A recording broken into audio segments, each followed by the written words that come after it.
Hello guys, this is Sir Gani Japinoy ng Japan Junk Mechanic, Japan Junk Hunter.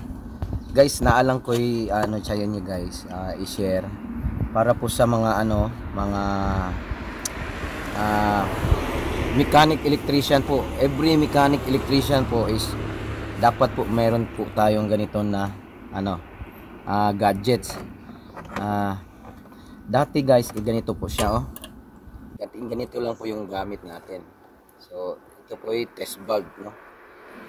Dikit mo lang sa ground and then hanapin mo yung trouble. So, ngayon guys, mayroon po akong ipapakita sa inyo. Ito po siya dito. Lapit.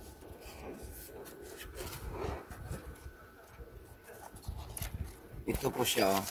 Ayan. Isang power plug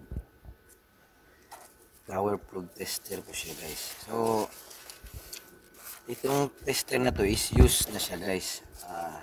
Swerte natin na inaabangan natin to sa isang Yahoo auction guys. Napanalunan ko sa Yahoo auction.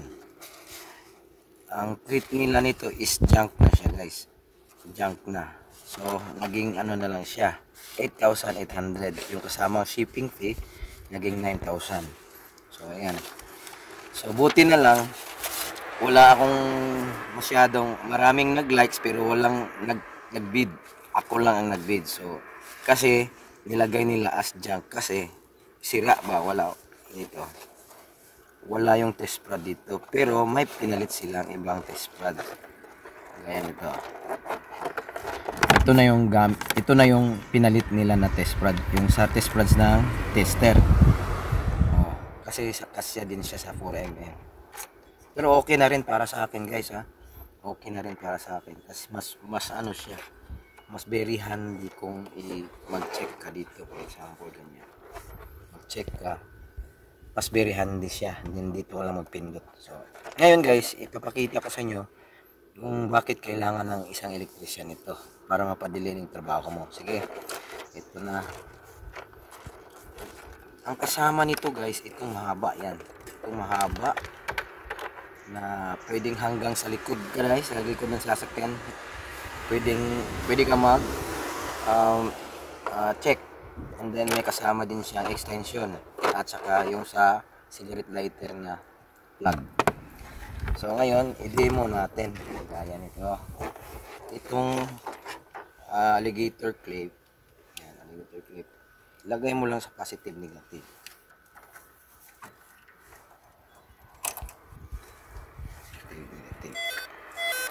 Ayan, at tumunog na siya. Diba? Tumunog na siya.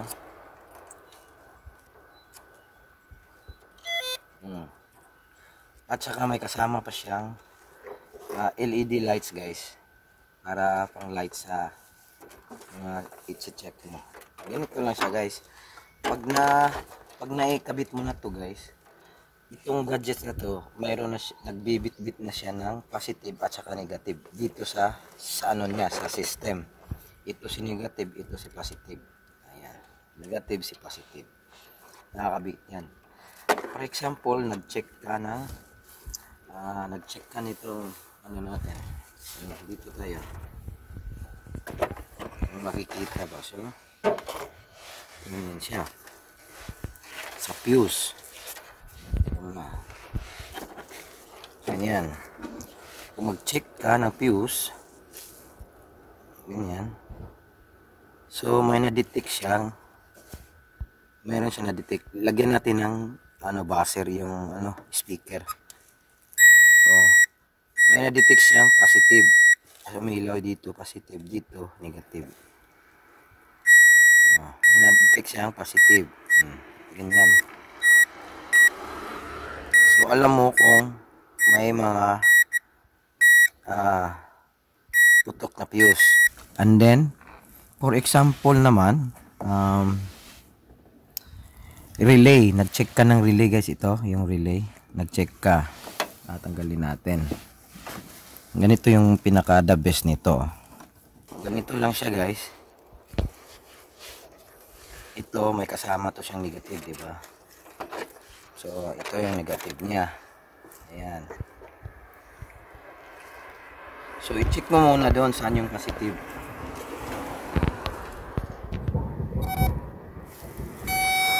Dito yung negative to.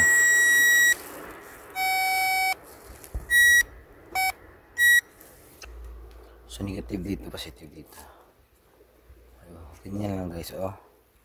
Lagay natin yung negative dito. Positive dito. Diba?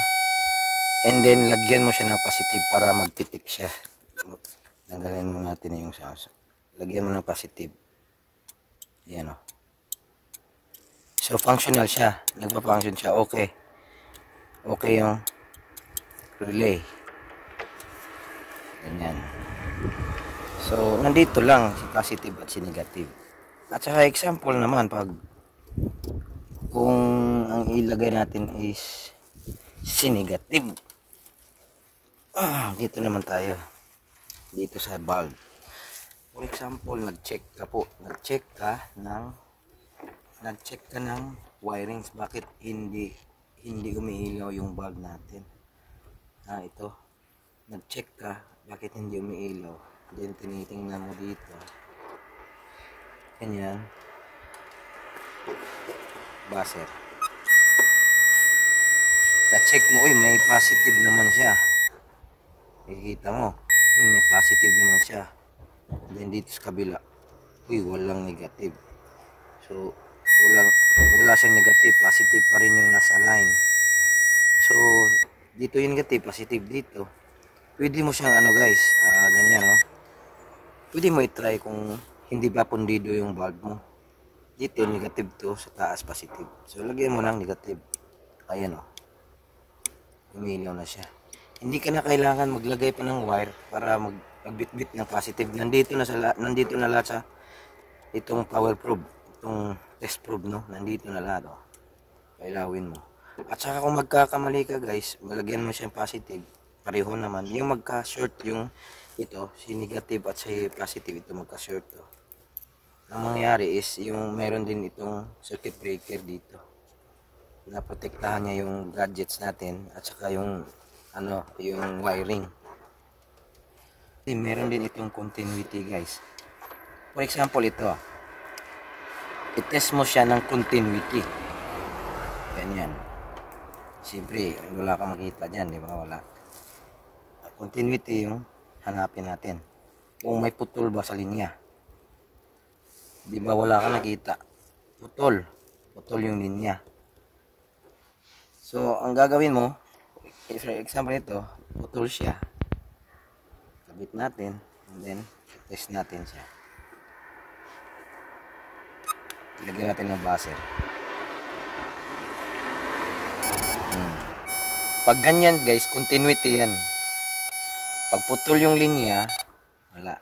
Diba? Pag wala siyang putol, ganyan yung makita mo, matest mo. Sa continuity yan, mga wire na check mo yung may putol. Ganyan. So, ano pa ba yung features nito na basta, ang nakakaganda din dito, for example kasi sa ilalim, doon ka sa loob ng sasakyan, may fuse doon. Maganda sa akin para nito, mas prepare kong ganito na kaysa yung tip na haba dito.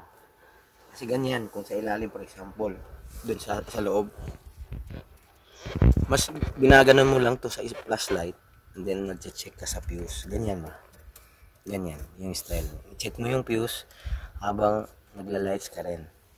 So, hindi yung ganyan, dalhin mo doon pag mag-test ka. Mas, siya, mas prepare kung ganito guys. So, ano lang siya guys, yan yung features ng ating, hanggang po siya guys 12 to 24 volts, kayang dito na test probe, no?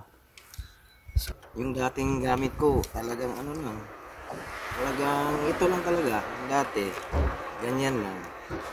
Ilagay mo sa negative, kahit saan negative, ganyan. Then hanap ka ng positive, ganyan. Ito lang. Then, pag may i-check ka na mga relay, magbibit-bit ka pa ng ibang wire, lagay mo dito, and then, dala-dalahin mo. Ito is, pwedeng-pwede siya guys, ha? Ito ha. Pwedeng kahit papuntang likod. So, sandan mo lang kasi.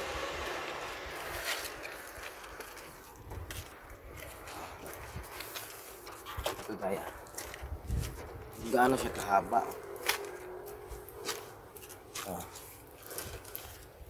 Yun yan, dito.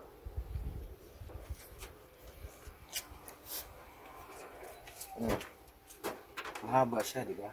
Hanggang dito, umabot. Kung may check kang wirings dito. Ne? Mga check mo dito yung mga valve. So, abot siya. Mahaba siya. Meron din siyang extension para sa mga mag-check ka ng mga truck, malaking truck, mga heavy equipment. Kasi itong test probe natin, power probe ng snap-on, 12 hanggang 24 volts yan siya. 12 hanggang 24 volts. So, ayan. So, ang nawala lang talaga nito guys, yung tip dito, yung tip niya. So, kaya nila treat as a junk na siya kasi wala na yung tip dito. Hindi na nila yung pinaka main nito, yung original talaga na niya, yung set. So, wala na. So, ganyan dito sa Japan, treat at sa junk na siya pag may makulang.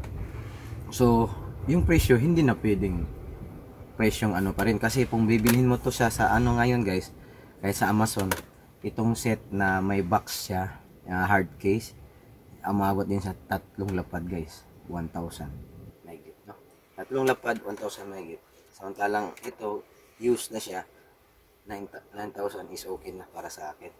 Kasi bira ka lang din makabili ng mga ganito, sobrang mahal. Pero meron po kayong nakikita dyan sa guys, search nyo lang kung sa Pilipinas, nasa Shopee at sa Lazada. Mas mura yung sa Lazada, 700, 600 ata o 700.